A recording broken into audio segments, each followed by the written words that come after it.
ایک سورہ فاتحہ 3 دفعہ سورہ توحید پڑھ کر تمام مومنین مومنات محرومین تمام علماء تمام شہداء محرومین میرو محرومین کو استاد سید سبت جعفر شہید عارف حسینی کی روح کو پڑھ کر بخش بسم اللہ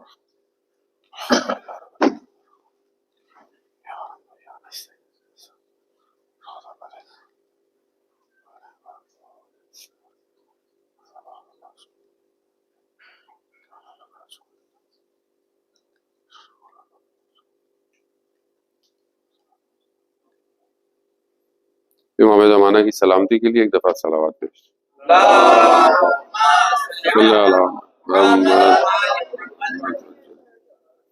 لا حول ولا قوة الا باللہ العلی العظیم حسبنا اللہ ونعم الوکیل نعم المولا ونعم النصیر اعوذ باللہ من الشیطان الرجیم بسم اللہ الرحمن الرحیم الحمد للہ الذی یؤمن الخائفین وینجی الصالحین ویدع المستکبرین ویہلک ملوکا ویستخلف آخرین والصلاة والسلام علی رسول ثقلین محبوب رب المشرقین والمغربین جد الحسن والحسین نبینا سیدنا ابی القاسم محمد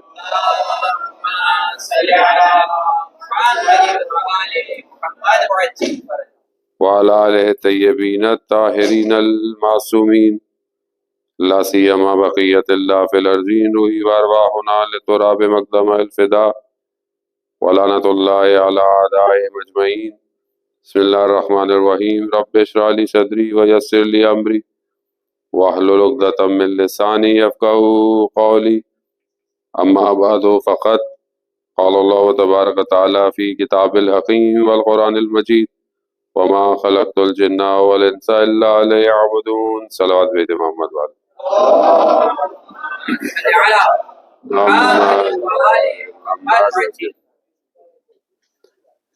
عزیزان محترم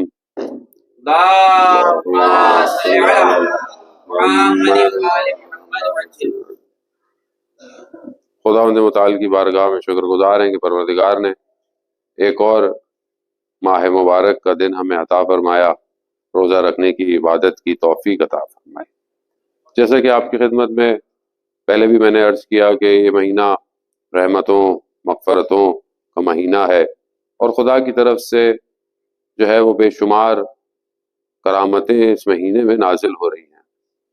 اس مہینے میں پروردگار نے اپنی بہترین کتاب کو اتارا، وہ کتاب کے جس کو جو ملائکہ لے کر آئے وہ ملائکہ سید الملائکہ بن گئے۔ حضرت جبرائیل اس کتاب کو لے کر آئے، پیغام کو لے کر آئے، خدا نے ان کے درجے کو کہاں پہنچا دیا۔ جس نبی پر یہ قرآن اترا خدا نے اسے سید الانبیاء قرار دے دیا، جس امت پر یہ قرآن نازل ہوا اسے افضل الامت قرار دیا، جس مہینے میں یہ قرآن آیا اسے پروردگار نے بہترین مہینہ قرار دیا، اور جس رات کو یہ قرآن نازل ہوا اسے لیلۃ القدر قرار دیا۔ اب اگر ہم چاہیں تو اس قرآن کو اپنے وجود پہ بھی نازل کریں تاکہ ہم بھی دنیا میں بہترین انسان بن جائیں، تو ابھی ہمارے اپنے اوپر ہے کہ ہم اس قرآن کو خود اپنے وجود میں کیسے لیتے ہیں۔ ظاہر ہے قرآن کلام الہی ہے اور کلام الہی جو ہے وہ اتنا آسان نہیں ہے، لیکن اگر انسان اپنے آپ کو آمادہ کرے، ریڈی کرے، جیسا کہ آپ نے سنی بھی ہوگی کہ اسلام ریسرچ کہ انسان کا جو بدن ہے وہ 75% جو ہے وہ پانی ہے، لکوڈ ہے، اور ایک جاپنیز جس نے ریسرچ کی تھی کہ پانی کو اپنے سامنے رکھا اور اس نے مختلف الفاظ ورڈز جو ہیں وہ اس پانی کے سامنے کہے تو اس پانی کے مالیکیولز میں تبدیلی آنا شروع ہو گئی۔ پھر اس نے پانی سامنے رکھا اور لوگوں کو فون کیا اور کہا کہ اس پانی کو ذہن میں رکھو اور اچھے الفاظ بولو، تو پانی کے مالیکیولز اچھے ہونا شروع ہو گئے، اور برے الفاظ بولو تو پانی کے مالیکیول برے ہونا شروع ہو گئے۔ تو اس نے بہرحال جو ریسرچ کی اس نے دیکھا کہ پانی کے مالیکیولز سب سے بہتر کب ہو سکتے ہیں، تو اسے جو الفاظ ملے، اس نے کہا کہ جب قرآن کی تلاوت ہوتی ہے تو سب سے بہترین پانی کے مالیکیول اپنی شکل میں آتے ہیں، اور انسان کا بدن 75% پانی ہے۔ اگر انسان خود جب قرآن کی تلاوت سنے پڑھے تو اس کے اپنے بدن کے مالیکیول بیسٹ حالت میں آ جاتے ہیں۔ تو یہ بہرحال مہینہ ہمیں یہ اپرچونٹی دے رہا ہے کہ بہرحال ہم قرآن سنیں، قرآن پڑھیں۔ عزیزان محترم، اصل مقصد ثواب کمانا نہیں ہے، اصل مقصد انسان بننا ہے۔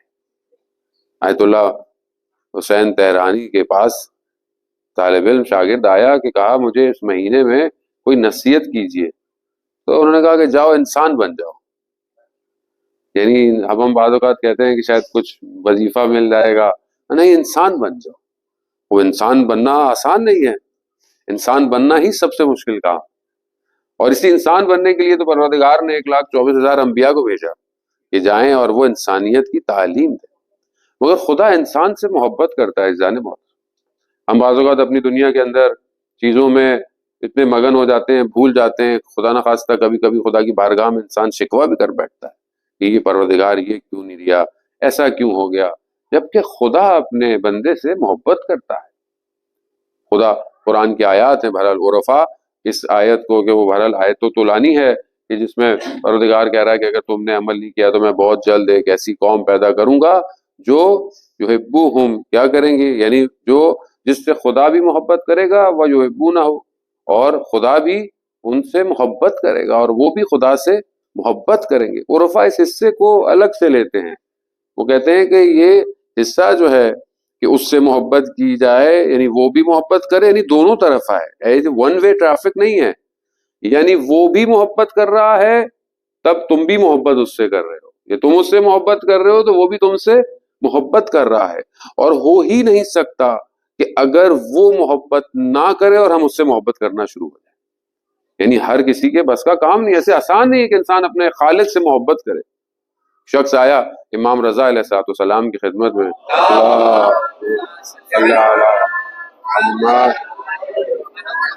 امام کی خدمت میں آیا، کہا مولا کیا آپ مجھ سے محبت کرتے ہیں؟ تو امام نے کہا کہ اپنے قلب سے پوچھو۔ کہا مولا کیا مطلب؟ کہا اگر تمہارے دل میں میرے لیے محبت ہے میں بھی تم سے محبت کرتا ہوں۔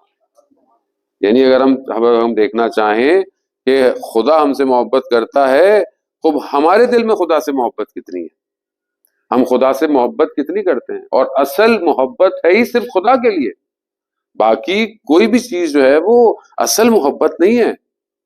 اب آپ بولیں گے خوب انسان ماں باپ سے محبت کرتا ہے، انسان بہرحال اپنی اولاد سے محبت کرتا ہے، یہ ساری محبتیں اس لیے ہیں کیونکہ اصل محبت خدا کی طرف سے ہے، اور اگر یہ محبت ایسی چیز کے جو خدا سے دور کر دے تو کوئی بھی چیز وہ محبت اصلی محبت نہیں ہے، وہ پھر دنیا پرستی ہے۔ لیکن اگر آپ اولاد سے، اپنے چیزوں سے، اپنے اطراف سے محبت اس لیے کرتے ہیں کیونکہ خدا نے ان کو آپ کے لیے خلق کیا ہے، نعمت ہے، تو یہ محبت بھی آپ کی خدا ہی کی طرف جاتی ہے۔ صحیفہ سجادیہ کی جو پہلی دعا ہے جس میں امام سجاد علیہ السلام اللہم صلی علی محمد، امام جو ہے جب خدا کی حمد و ثنا کر رہے ہیں تو کیا کہتے ہیں؟ حمد و ثنا اس کی کہ جو سب سے اول ہے، یعنی اس سے پہلے کوئی ہے ہی نہیں، اور ایسا آخر کہ جس کے بعد کوئی بھی آخر نہیں، یعنی ساری حمد و ثنا تیرے لیے ہے پروردگار، ساری حمد، ساری تعریفیں، سب کچھ تیرے لیے ہے، تیرے سوا کسی کی بھی کوئی تعریف نہیں ہے، کسی کی بھی جو ہم ڈیفینیشن دیتے ہیں وہ حقیقی ڈیفینیشن نہیں ہے، حقیقی تعریف جو صرف اور صرف خداوند متعال کی ہے۔ اب وہ خدا کہ جو انسان سے محبت کرتا ہے، کیا وہ اس کو تکلیف دے گا؟ کیا اس کو چاہے گا کہ وہ مشکل میں رہے؟ یہ خود ہم نے اپنے آپ کو تکلیف میں ڈالا ہوا ہے عزیزان محترم، جبکہ خدا نے ہمیں خلق ایسا کیا ہے، بنایا ایسا ہے کہ ہم اس کی محبت کی طرف بڑھیں۔ آپ خود دیکھیں کہ جو ماں ہوتی ہے، ماں کے دل میں اولاد کی کتنی محبت ہے۔ حضرت موسیٰ علیہ السلام نے دیکھا کہ ایک ماں اپنے بچے کو اپنے بغل سے لیے اپنے اندر اٹھائے پہاڑ پر چڑھ رہی ہے، تو کہا حضرت موسیٰ نے پروردگار وہ جو تیری رحمت ہے اس ماں کے دل میں اپنی اولاد کی، اس کو چھین لے۔ اس کو چھین لیا خدا نے، اس کو ختم کر دیا۔ ماں نے بچے کو پھینکا اور چلی گئی۔ حضرت موسیٰ نے کہا پروردگار اس کے اندر اس محبت، اس رحمت کو واپس بھیج دے۔ جیسی واپس بھیجا، ماں دوڑتی ہوئی آئی اور اس نے اپنے بچے کو اٹھایا، وہ کہ یہ اصلی جو رحمت ماں کے اندر بھی ہے یہ کس کی وجہ سے ہے؟ خدا کی وجہ سے. اگر خدا اس رحمت کو، اس محبت کو ماں کے اندر قرار نہ دے تو ماں اپنے بچے کو تو اپنے حمل میں بھی نہ رکھے 9 مہینے تک، وہ کس طرح اس کو پالتی ہے، کس طرح. یہ ساری رحمتیں جو آپ دیکھ رہے ہیں یہ سب محبتیں کس کی وجہ سے ہیں؟ خدا کی وجہ سے. اگر یہ خدا ہمارے اندر سے اس محبت کو ختم کر دے تو ہم ایک دوسرے کو بھی دیکھنا پسند نہیں کریں. یہ جو بہرحال ہم ایک دوسرے سے محبت کرتے ہیں، چاہے بہرحال انسان کسی نہ کسی نسبت سے جڑا ہوا ہے، مذہب سے جڑا ہوا ہے، عقیدے سے جڑا ہوا ہے، زبان سے جڑا ہوا ہے، اور سب سے بڑھ کر انسانیت سے جڑا ہوا ہے. اسی لیے کہتے ہیں کہ اصل مذہب انسانیت ہے، یعنی انسان ہونا ہے. مثلا آپ نماز پڑھیں، روزے رکھیں، سارے کام کریں، مگر آپ کے کردار میں انسانیت نہ پائی جائے. آپ اپنے کام میں جہاں پہ بزنس کرتے ہو یا کاروبار کرتے ہو وہاں آپ جھوٹ بولتے ہو، دھوکہ دیتے ہو لوگوں کو.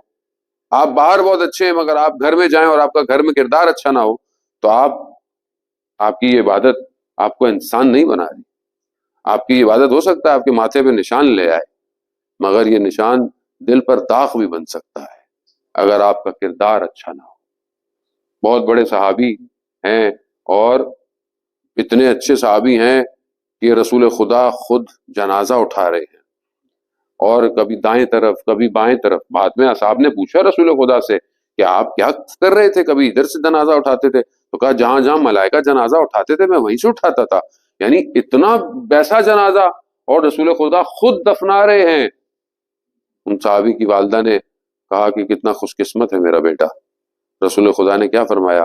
جلدی مت کرو، میں قبر میں عذاب دے گا. اللہ اکبر.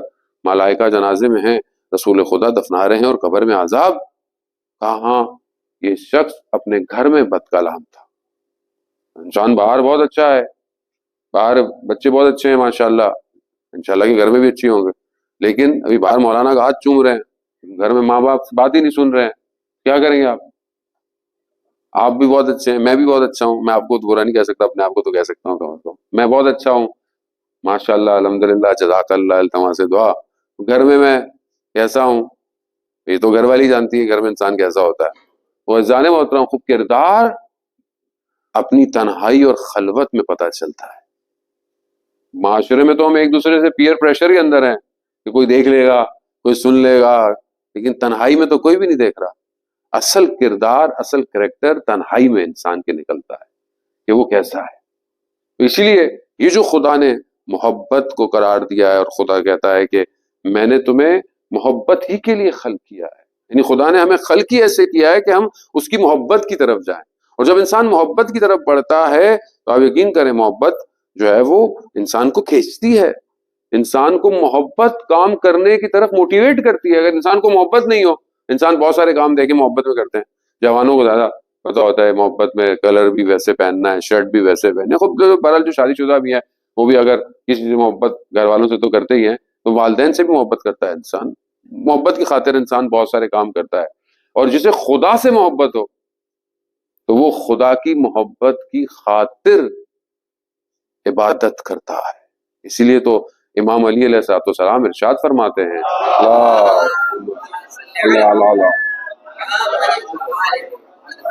کیا فرماتے ہیں کہ پروردگار میں جہنم کے خوف سے عبادت نہیں کرتا، میں جنت کی لالچ میں عبادت نہیں کرتا، میں تیری عبادت اس لیے کرتا ہوں کیونکہ تو عبادت کے لائق ہے، تو پرستش کے لائق ہے، میں کیوں نہ تیری عبادت کروں. یہ موٹیویشن تب ہوتی جب انسان اس محبت کی طرف بڑھتا ہے، اس عشق کی طرف بڑھتا ہے. وہ لیلا مجنون اور اس طرح کی جتنے بھی کریکٹر بعض جو ہے وہ بہرحال عرفا نے کتابوں کے اندر سمجھانے کے لیے جو بنائے. آپ دیکھیں کہ جب مجنون جو ہے وہ ایک شہر میں جاتا ہے اور لیلا کا پتہ پوچھتا ہے، ایڈریس پوچھتا ہے، تو اس سے کہتے ہیں تم کون ہو؟ کہا میں مجنون ہوں. کہا تم مجنون ہو؟ تمہیں ایڈریس پوچھنے کی ضرورت نہیں ہے، تمہیں خوشبو آنی چاہیے کہ لیلا کہاں رہتی ہے. پھر وہ جب اس کے دروازے پہ جاتا ہے تو دروازہ نوک کرتا ہے تو اندر سے آواز آتی ہے کون ہے؟ تو وہ کہتا ہے کہ میں ہوں. پھر آواز آتی ہے ابھی تک میں ہی ہوں، یعنی ابھی تک تمہاری میں نہیں نکلی ہے.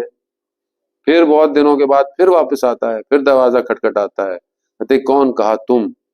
اصل محبت میں انسان اپنے آپ کو فنا کر دیتا ہے.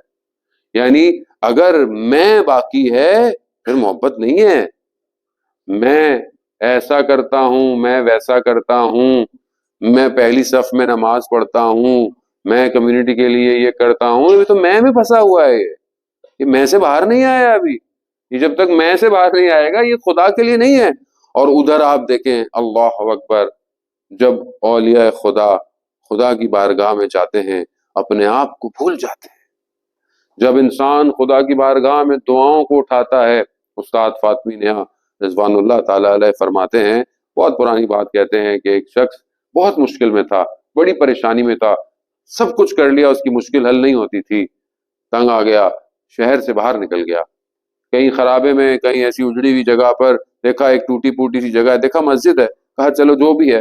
مسجد میں گیا اور صحیفہ سجادیہ کی دعا، 7ویں دعا جو ہے کہتا وہ اس نے پڑھنا شروع کی، کہ جس میں امام فرماتے ہیں کہ پروردگار تو وہ ہے جو سارے عقدوں کو، ساری گتھیوں کو، جو بھی مشکل میں ہے تو سب کو حل کرنے والا ہے. امام کا قول ہے جان محترم، خالہ معصوم ہے، لب سے جب کھلتا ہے تو بالکل حقیقت ویسی ہے کہ جیسے کلام ربانی ہے. اور ظاہر ہے جب اس پر انسان عمل کرے تو کیا کہا، میں اسی گڑ گڑاہٹ میں یہ دعا پڑھا تھا تو ایک عجیب کیفیت میرے اوپر طاری ہو گئی اور مجھے محسوس ہوا کہ میری کوئی بھی مشکل نہیں ہے، مشکل میری حل ہو گئی. کہ جب انسان اس کی بارگاہ میں جاتا ہے، اس کی حمد و ثنا کرتا ہے تو اپنے آپ کو بھول جاتا ہے.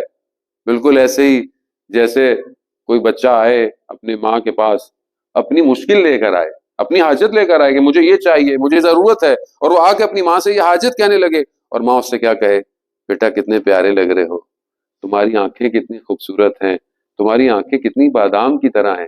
اور بچہ بھول جائے اور مشکل کو بجائے اپنی ماں سے کہ اماں مجھے بادام چاہیے. یعنی کیا؟ یعنی غائب ہو گیا خود، یعنی حاجت بھول گیا. مشہور واقعہ ہے، آپ سب کو بھی خدا توفیق دے، مشہد مقدس امام رضا کی زیارت کی. اللہم صلی علی محمد وعلی محمد.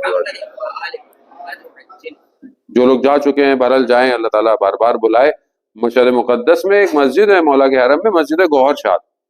گوہر شاد جو مسجد ہے، جو بہت بڑا سا گنبد ہے، بلو کلر کا اور اوپن ہے، اور ایک بڑی کیفیت ہے. جان محترم کئی سالوں ہو گئے مجھے بندے حقیر کو بھی وہاں جاتے ہوئے، مولانا صاحب نے بھی بڑا عرصہ مشہد مقدس میں گزارا ہے. اس مسجد کی ایک الگ کیفیت ہے. اس مسجد میں آج تک بھی جو نماز صبح ادا کی جاتی ہے اس کی معنویت دن بدن اضافہ ہو رہی ہے. وہ مسجد جو ہے وہ کیسے بنی کہ وہ زمانے میں جو بہرحال سلطان تھا اس کی زوجہ کا نام گوہر شاد تھا، اس نے جو بہرحال اس بڑے حلال طریقے اور بہرحال شرائط اور رکھ کر ہوئے اس مسجد کی تعمیر کروائی. اور مسجد کی تعمیر میں اس کی شرط تھی کہ جو بھی مزدور کام کرے گا وہ نماز ادا کرے، باوضو ہو، اس طرح کی چیزیں. تو ایک دن وہ مسجد کو دیکھنے آئی تو ہوا چلی اور اس کا نقاب کہتے ہیں ہٹ گیا. تو ایک مزدور جو کام کر رہا تھا، جوان تھا، اس کی نگاہ اس پر پڑی تو اس کے اس ایک ہی نگاہ میں فرسٹ سائٹ لو جو ہوتا ہے وہ گرفتار ہو گیا. اور وہ بہرحال غریب تھا، مزدور تھا، وہ کہاں سلطان کی زوجہ، اب بیمار پڑ گیا. ماں بیچاری غریب سی تھی، شادی سی تھی، وہ اٹھی اور اس نے کہا کہ میں جاتی ہوں. اس نے کہاں جاتی ہوں؟ کہا میں اپنے بیٹے کا رشتہ مانگتی ہوں. تو خوب غریب فقیر شادی سی تھی، اسے پتہ ہی نہیں تھا آئیڈیا. جب وہ گئی تو انہوں نے پوچھا کیوں آئی، اس نے تو بھی جانے دیا لوگوں نے. جب اس کے پاس پہنچے تو اس نے کہا، اس نے جب دیکھا کہ سادے سے، اس نے بولا ٹھیک ہے میں اس سے شادی کر لوں گی، یا طلاق بھی لے لوں گی، شادی بھی کر لوں گی، شرط یہ ہے کہ یہ جو مسجد بن رہی ہے 40 دن تک اس کے محراب میں نماز پڑھے گا. اس نے کہا ٹھیک ہے. خب یہ تو کوئی مشکل کام ہی نہیں تھا، 40 دن تک نماز پڑھنا، مسجد بن رہی تھی. عزیزان محترم اس نے ایک بندہ اس کے پیچھے لگا دیا کہ دیکھتا رہے کہ یہ نماز پڑھ رہا ہے کہ نہیں پڑھ رہا. نماز 5 دن، 10 دن، 20 دن، 30 دن، 40واں دن جب ہونے لگا تو وہ پیغام لے کر آیا اس کا کہ تمہیں 40 دن سے دیکھ رہے ہیں، اب تم جو چاہتے تھے وہ ہو سکتا ہے. کہا کیا ہو سکتا ہے؟ کہا وہی جو تم جس محبت میں گرفتار ہو. ہاں نہیں، میں تو کسی اور کی محبت میں گرفتار ہوں، میں تو خدا کی محبت میں گرفتار ہو گیا. وہ یعنی اپنی حاجت لینے آیا اور اپنے آپ کو بھول گیا اور خدا کی طرف ضم ہو گیا. وہ اصل محبت یہی ہے، اصل عمل یہی ہے. انسان عبادت کرتا رہے، دن بدن روزے رکھ رہا ہے، نمازیں پڑھ رہا ہے، مگر اس کے اندر تبدیلی نہیں آ رہی، چینجز ہی نہیں آ رہی. اس کا مطلب گڑبڑ ہے کہیں نہ کہیں انسان پرابلم میں تو ہو ہی نہیں سکتا. انسان جو ہے وہ ڈیلی اس کی بارگاہ میں جائے اور اپ گریڈ نہ ہو. اور وہ کتنی خوبصورت حدیث ہے جان محترم کہ جب کوئی خدا سے محبت کرتا ہے خدا اس سے محبت کرتا ہے, اور جس سے خدا محبت کر لے تو خدا جو ہے وہ ملائکہ اور ہر سماوات اور سکان ہر کائنات کے ذرے ذرے کو بتا دیتا ہے کہ یہ خدا کا محبوب ہے. اور جس کے لیے پوری کائنات کی ہر چیز کو پتا ہو کہ یہ کائنات کا محبوب ہے, یہ خدا کا محبوب ہے, پتھر بھی جانتے ہوں, پہاڑ بھی جانتے ہوں, تو کیا اس کی دعا آسمانوں سے واپس آئے گی؟ نہیں آئے گی. تو ہاتھ اٹھائے گا, اس کی دعا پوری ہو جائے گی. جان محترم مگر اس کی بارگاہ میں جانا ضروری ہے. امیر المومنین سے بڑا مضبوط تو کوئی ہستی نہیں ہے. امیر المومنین سے عبادت گزار اور عبد صالح اور انسان کامل کوئی بھی نہیں ہے, مگر پھر بھی مولا کائنات آپ دیکھیں خدا کی بارگاہ میں کس طرح گریا کرتے ہیں, کس طرح گڑ گڑاتے ہیں. مناجات امیر المومنین آپ پڑھتے ہیں, دعائے کمیل آپ پڑھتے ہیں, مناجات شعبانیہ بھی یہ جو ہے وہ مولا کائنات پڑھتے تھے. خوب آپ دیکھیں کہ جتنا آدمی بڑھتا چلا جاتا ہے اتنا وہ خدا کی بارگاہ میں جھکتا چلا جاتا ہے. ماہ رمضان ہمیں یہی اپرچونٹی دے رہا ہے کہ ہم بہرحال اپنے آپ کو خدا کے قریب کریں, اور یہ قریب تبھی ہوگا کہ جب ہم پریکٹیکلی اپنی لائف میں چینجز دیکھیں. یہاں سے جانے کے بعد دن میں ہمارے کردار میں تبدیلی آئے, ہم ایک دوسرے کے ساتھ ہمارا بیہیویئر بہتر ہونا چاہیے. مثال کے طور پر جس آدمی کو پتا ہے کہ دنیا میں تھوڑے دن رہنا ہے وہ ایک دوسرے سے ناراض نہیں ہوتا, وہ ایک دوسرے سے حسد نہیں کرتا, وہ ایک دوسرے سے جلن نہیں کرتا. ویسے بھی آپ جانتے ہیں کہ جو مومن ہے میرات المومن ہے. مومن کا کیا ہے؟ آئینہ ہے, میرر ہے. اگر میں آپ کی برائی کر رہا ہوں تو اس کا مطلب ہے میں آپ کی برائی نہیں کر رہا, میں اپنی برائی کر رہا ہوں. اور مومن کی حرمت کعبے کی حرمت سے افضل ہے. یعنی کعبے کی کتنی حرمت ہے, لیکن مومن کی حرمت کعبے کی حرمت سے زیادہ افضل ہے. تو مجھے کیسا ہونا چاہیے؟ یہ اس لیے ہے کہ تب ہم معاشرہ ایک اچھا بنا ہی تبھی سکتے ہیں کہ جب ہم ایک دوسرے کے ساتھ اچھے ہوں گے, ایک دوسرے کے ساتھ ہمارا کردار اچھا ہوگا. اگر ہمیں کسی کی برائی نظر آئے, عیب نظر آئے, نہ کہ ہم اس کو دوسروں کو بتائیں. خوب یہ روایات احادیث علماء کی سیرت یہی کہتی ہے, اگر تم کسی کی اصلاح کرنا چاہتے ہو, کسی سے محبت کرتے ہو, دوست رکھتے ہو, پسند کرتے ہو, تو لوگوں کے سامنے اس کی برائی کا ذکر مت کرو, بلکہ تنہائی میں اس کے ساتھ اس کو ہمدردی کے ساتھ سمجھاؤ کہ اگر یہ برائی ہے, یہ چیز ہے, یہ تمہارا کردار ہے, یا جو بھی ہے بہرحال. لیکن لوگوں کے سامنے برائی عیاں کرنا یعنی خدا نہ خواستہ کہیں یہ نہ ہو کہ یہ توق آپ کے گلے میں تو رہ جائے اور وہ شخص خدا کی بارگاہ میں معافی مانگ لے رات کو جا کے, اور قیامت تک آپ کے گلے میں توق جو آپ دوسروں کے سامنے اس کے اس کردار کو افشا کر دیا. آپ دیکھیں خدا کتنا رحمان ہے. صدر اسلام کا واقعہ ہے, ابھی شراب نئی حرام ہوئی تھی.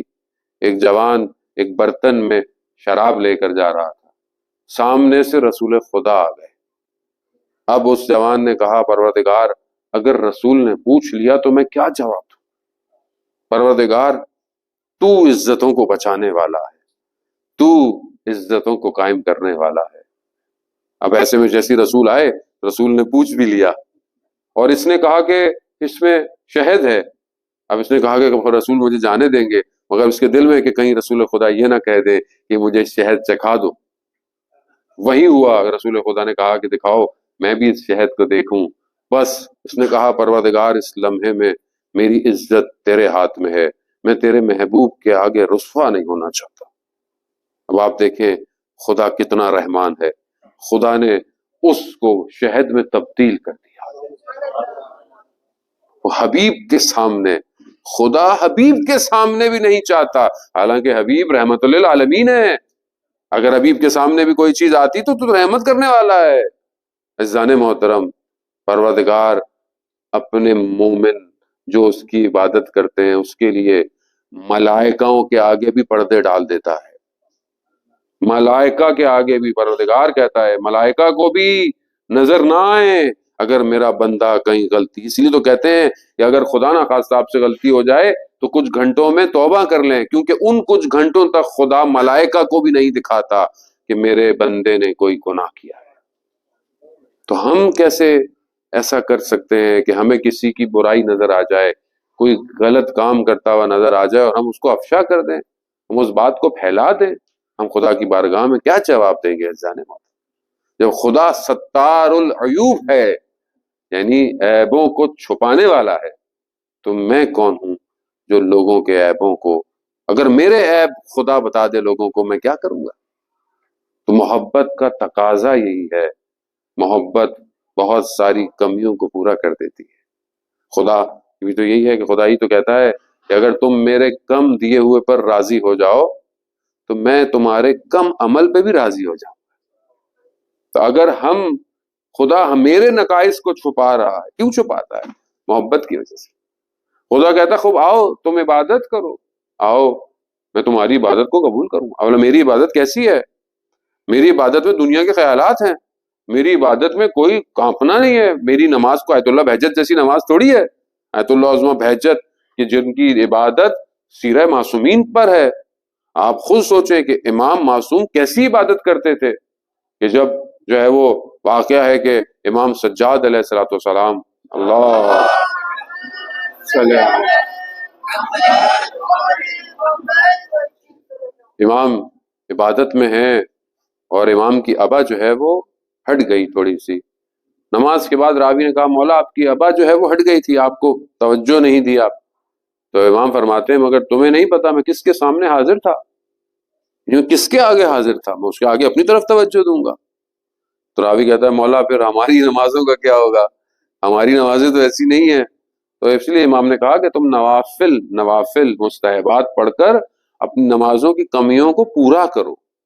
ماہ رمضان بہرحال یہ اپرچونٹی دے رہا ہے، میں البتہ مغرب عشاء تو ہمیں فاسٹ پڑھنی پڑتی ہے، کیونکہ بہرحال پھر جو ہے وہ دوسری چیز قضا ہو جائے گی، جو ہمارا شکم ہے اس کو بھی تو پورا کرنا ہوتا ہے۔ لیکن بہرحال رات آپ کے پاس ہوتی ہے، دن آپ کے پاس ہوتا ہے، اور یہ دن راتیں ہیں اس لیے کہ بہرحال انسان کوشش کرے کہ تھوڑی دیر قیام لمبا کر دے، سجدے تھوڑے سے لمبے کر دے، دعائیں کرے، کیونکہ جو لذت اس مہینے میں ہے جان محترم اس مہینے کے بعد نہیں ملے گی۔ وہ کہ خدا یہ نہیں کہتا کہ آپ کو عبادت نہیں دے گا، مزہ نہیں، مگر جو اس مہینے کے اندر آپ قیام کر سکتے ہیں، قعود کر سکتے ہیں، وہ اسی مہینے کے اندر ہے۔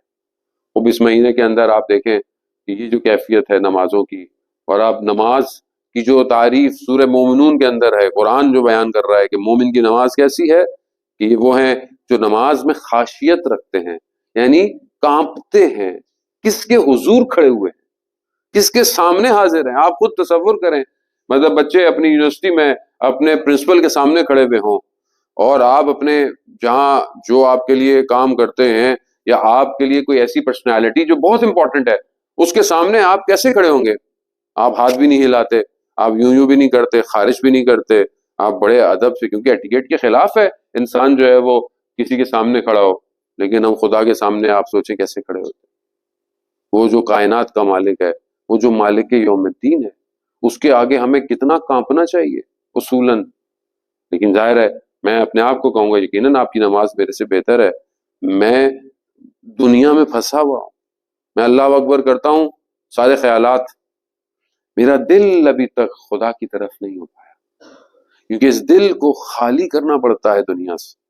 میں اپنے دل میں دنیا کی چیزوں کو لے کر ٹہل رہا ہوں، محبتوں کو، دنیا کی چیزوں کو، دنیا کے معاملات نے مجھے پریشان کیا ہوا ہے، کام میں، بزنس نے، رشتوں نے، چیزوں نے، خواہ مجھے تو یہ ساری چیزیں کیا ہیں؟ یہ ایکسٹرا ہیں بیسیکلی۔ یہ ایکچوئل کیا ہے؟ اگر مجھے پریشان ہونا ہے تو مجھے آخرت کے لیے پریشان ہونا چاہیے۔ خدا کہتا ہے کہ میں نے دنیا میں تمہارے رزق کا وعدہ کیا ہوا ہے تم سے۔ آپ دعاؤں میں پڑھیں، آپ صحیفہ سجادیاں پڑھیں، آپ جو ہے وہ دعا ابو حمزہ کے اندر بھی خدا کہتا ہے کہ جب میں اگر تمہیں رزق دے رہا ہوں تو کوئی تم سے رزق چھین نہیں سکتا۔ حدیث قدسی ہے کہ اے بنی آدم، اگر تم نے وہ کیا جو میری چاہت ہے تو میں تمہیں وہ دوں گا جو تمہاری چاہت ہے، لیکن اگر تم نے وہ نہیں کیا جو میری چاہت ہے تو پھر دنیا میں تم مارے پھرو، میں تمہیں وہ کچھ نہیں دوں گا جو تمہاری چاہت ہے۔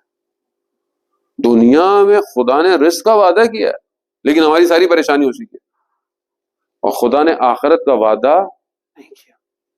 تو ہم آخرت کی طرف کتنے جانے تو متوجہ ہیں، کتنے ہماری توجہ ہے۔ آپ دیکھیں کہ دنیا کے اندر پریشانی ہے، خدا اس عالم سے بھی دے دیتا ہے۔ علماء کے واقعات ہیں، آپ نے جو ہے وہ جامع سعادات، معراج السعادہ جو کتاب ہے، معراج السعادہ جامع سعادہ کا ترجمہ خلاصہ ہے، اور ملا مہدی ناراکی جو ہیں، وہ والد ہیں ملا احمد ناراکی کے، انہوں نے اس کتاب کو ایکچوئل لکھا تھا۔ وہ کہتے ہیں کہ جب میں نجف اشرف میں تھا تو اتنی مشکلات تھیں کہ کھانے کو کچھ نہیں تھا، اور فاقہ تھا، یعنی کچھ بھی نہیں تھا، بچے بھوکے ہیں۔ تو بہرحال روایت تھی کوئی کہ جائیں قبرستان میں جا کے دعا کریں تو مشکل حل ہو جاتی ہے۔ وہ گئے قبرستان میں، بہرحال دعا کی تو انہوں نے دیکھا کہ ایک خچر کے اوپر جنازہ آ رہا ہے، جانور کے اوپر، اور آگے آگے استاد چل رہے ہیں اور کچھ لوگ جنازے کو، اس نے دیکھا میرے استاد ہیں، تو ایک دم استاد کے پاس گیا، سلام کیا، استاد نے جواب نہیں دیا۔ تو اس نے پیچھے جو لوگ تھے ان سے پوچھا کہ استاد جواب کیوں نہیں دے رہے؟ تو کہا کہ یہ تمہارے استاد نہیں ہیں۔ تو کہا یہ جو تمہیں نظر آ رہا ہے یہ وہ نہیں ہے۔ تو کہا پھر کیا ہے؟ کہا اس سواری کو پکڑو۔ جیسے ہی اس خچر کو پکڑا تو دیکھا ایک اچانک سے ایک اور جگہ چلے گئے، اور وہاں پر ایک دریچہ سا ہے، ایک ونڈو سے کھلی ہوئی ہے، روشنی آ رہی ہے۔ جب وہاں جا کر دیکھا تو سرسبز باغ ہے، ایسے کلرز ہیں جو زندگی میں دیکھے نہیں تھے، ایسے پھول ہیں جن کو کبھی دیکھا ہی نہیں زندگی میں، اور ایک شخص جو ہے وہ تخت پہ بیٹھا ہوا ہے۔ اس کے پاس گئے، کہا یہ سب کا ہے؟ کہا یہ سب میرا ہے۔ کہا تم کون ہو؟ کہا میں وہ ہوں جس کے جنازے کو تم نے پکڑا ہے۔ کہا ماجرا کیا ہے؟ کہا تمہیں پتا ہے کہ مومن دنیا میں کہیں بھی مرتا ہے اسے وادی السلام میں لایا جاتا ہے۔ تو کہا وہ جو میرے جنازے کو پکڑ کے لا رہے تھے وہ تمہارے جاننے والے نہیں تھے، وہ ملائکہ تھے، اور وہ مجھے میری روح کو یہاں لے کر آئے ہیں۔ تو خوب یہ سب ہے۔ تو کہا انہوں نے کہا کہ اچھا میں گھوم پھر سکتا ہوں؟ کہا ہاں گھومو پھرو۔ گھومنے پھرنے لگے تو اچانک سے عالم برزخ ہے، تو دیکھا ماں باپ نظر آئے۔ ماں باپ کو دیکھا، اب دل میں پریشانی تھی، اولاد کی، بھوک کی، سب بھول گئے۔ ماں باپ کو دیکھا خوش ہو گئے، ان کی روح کو دیکھا خوش ہو گئے۔ جیسے ہی ماں باپ نے پوچھا اور تمہارے بچے کیسے ہیں، جیسے ہی بچوں کا سوال آیا وہ درد پھر دوبارہ کہ وہ تو بھوکے ہیں۔ تو کہا جاؤ فلانی جگہ چاول پڑے ہیں اٹھا کے لے جاؤ۔ کہا کتنے؟ کہا جتنے لے کے جا سکتے ہو لے جاؤ۔ ابا تھی، اس پہ انہوں نے چاول ڈالے اور اچانک سے اسی کھڑکی کی طرف گئے اور پھر دیکھا کہ وادی السلام میں کھڑے ہوئے۔ واپس لائے، گھر چاول دیے اور ان کی زوجہ چاول بناتی رہی۔ ایک دن زوجہ نے پوچھا کہ یہ ماجرا کیا ہے؟ کہا کیوں؟ کہا میں چاول جتنے بھی روز استعمال کرتی ہوں چاول ختم نہیں ہوتے، کہ چاول ظاہر ہے اس عالم سے تو آئے نہیں تھے، دوسرے عالم سے آئے ہوئے تھے، لیکن بہرحال کیا کرتے، مولانا بھی مجبور ہو گئے، بیوی کو راز بتا دیا بس۔ اسی لیے بیویوں کو راز سارے نہ بتائیے، بیوی کو راز بتایا چاول ختم ہو گئے، پھر چاول دوبارہ نہیں آئے۔ عزیزان محترم، خوب بہرحال خدا رازق ہے، خدا ایسا رازق ہے کہ آپ کو کہیں سے بھی دے سکتا ہے، لیکن خدا نے قیامت کا وعدہ نہیں کیا۔ وہ خود ہم نے لے کے جانا ہے، وہ خود ہم نے اپنے اعمال کو یہاں سے لے کے جانا ہے۔ چھوٹی چھوٹی چیز قرآن کہہ رہا ہے کہ اگر تم نے نیکی ذرہ برابر بھی کی تو میں قیامت میں تمہیں دکھاؤں گا، اور اگر برائی بھی تم نے ذرہ برابر کی تو وہ بھی میں تمہیں دکھاؤں گا۔ اس سے پہلے کہ خدا ان برائیوں کو دکھائے، انسان کو چاہیے اپنی زندگی میں توبہ کر لے۔ یہ مہینہ بخشش کا مہینہ ہے، یہ مہینہ گناہوں سے پاک ہونے کا مہینہ ہے، یہ مہینہ اپنے آپ کو صاف کرنے کا مہینہ ہے، یہ مہینہ خدا کی بارگاہ میں گڑ گڑانے کا مہینہ۔ یہ آپشن پھر نہیں ہے۔ بہت اچھی بات ہے بہرحال آپ یہاں آتے ہیں اور مل کر سارا نماز پڑھتے ہیں، افطار کرتے ہیں، یہ خود بہت بڑی نعمت ہے جانے موت۔ آج کل کے دور میں لوگوں کے پاس ٹائم نہیں ہے، دنیا پرست اتنے ہم سب ہو گئے، میں بھی شامل ہوں اس میں، ہم اپنی نفس کے اندر ہیں، اپنی چیزوں کے اندر ہیں، خود پسندی میں ہیں۔ اگر آج یہ سب کچھ آپ کو مل رہا ہے اس کو خدا کا شکر کریں اور اس کو اور بہتر کریں تاکہ آنے والی نسلیں اس درس سے جڑی رہیں، اور یہ ہماری ذمہ داری ہے کیونکہ ہم جس امام کا انتظار کر رہے ہیں وہ حقیقتاً ہمارا انتظار کر رہا ہے۔ ہم اچھے ہوں گے تو انشاءاللہ ہم سب کمیونٹی مل کر اپنے امام کی خدمت میں پہنچے گی۔